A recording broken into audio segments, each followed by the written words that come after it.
Congress. We're talking about state house legislatures. There's a theme here.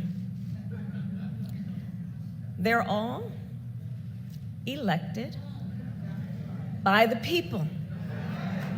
By the people. And then change comes in many ways. And one of the most direct is through the ballot box.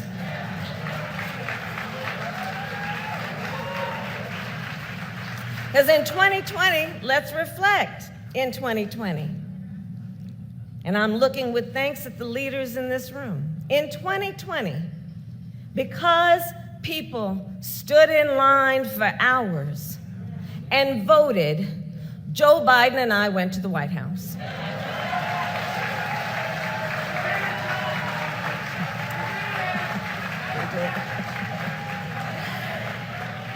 And in 2022, because people voted, women's reproductive freedom in every state ballot from Kentucky to California was protected. We won races for Secretary of State, Attorney General, and Governor. We flipped legislative chambers in 3 states and expanded our majority in the United States Senate. So I say, when we vote, we win. We win. And of course, then, for our right to vote to have meaning, the people we elect, the people who reflect our values and represent our voices, well, they too must be heard. That too is what democracy is about.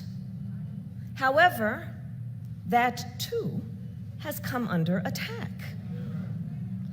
And that was what Nashville was all about. An attempt to silence the voices of the people. Now, can you imagine? The voice of the people was too much for these extremists to handle. It was just too much. They couldn't bear it.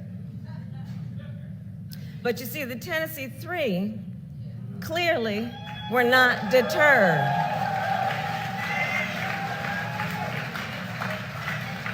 But those extremists couldn't handle it, so much so that they turned off the microphones.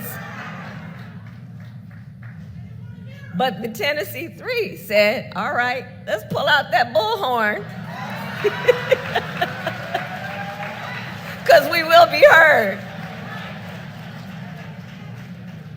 And they channeled the cries and the pleas and the demands of the people and required that those voices be heard. And then what happened? For only the 4th time in nearly 160 years, there was a vote there in Tennessee to expel elected legislators from their seats. 2 young black men. But 7,000 students and parents continued to march and organize and raise their voices. And now Justin Jones and Justin Pearson are back in their seats. That's right.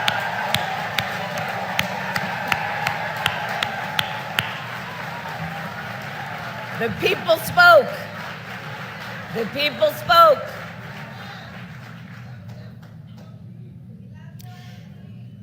And that, however, was just the most recent attack that we have seen in an attempt to silence the voice of the people.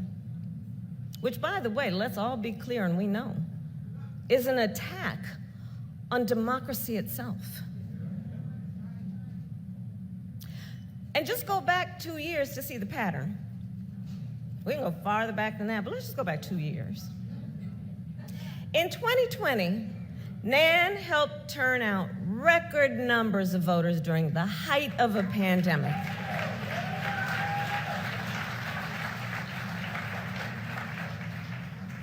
A vote that you anticipated and did result in, for example, an historic $5.8 billion invested in our HBCUs.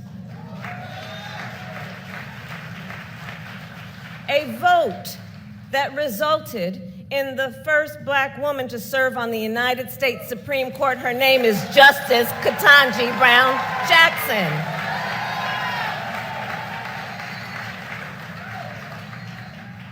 Resulted in a cap on insulin at $35 a month for our seniors. A vote that resulted in the lowest rate of Black unemployment in the history of the United States of America.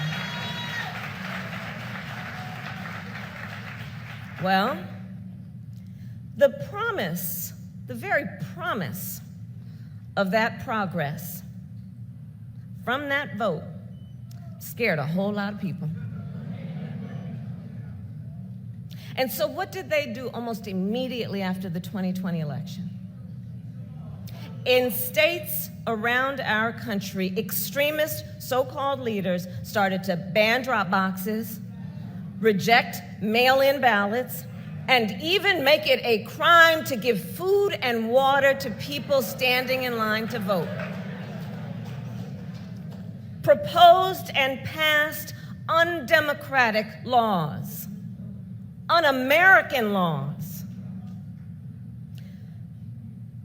But in a democracy, there are still checks and balances.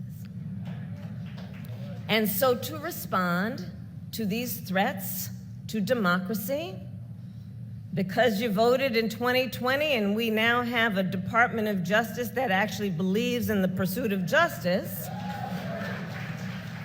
we were able to double the size of the Department of Justice's team on voting rights enforcement. Checks and balances. Checks and balances also require that Congress do its job and pass the John Lewis Voting Rights Advancement Act and the Freedom to Vote Act.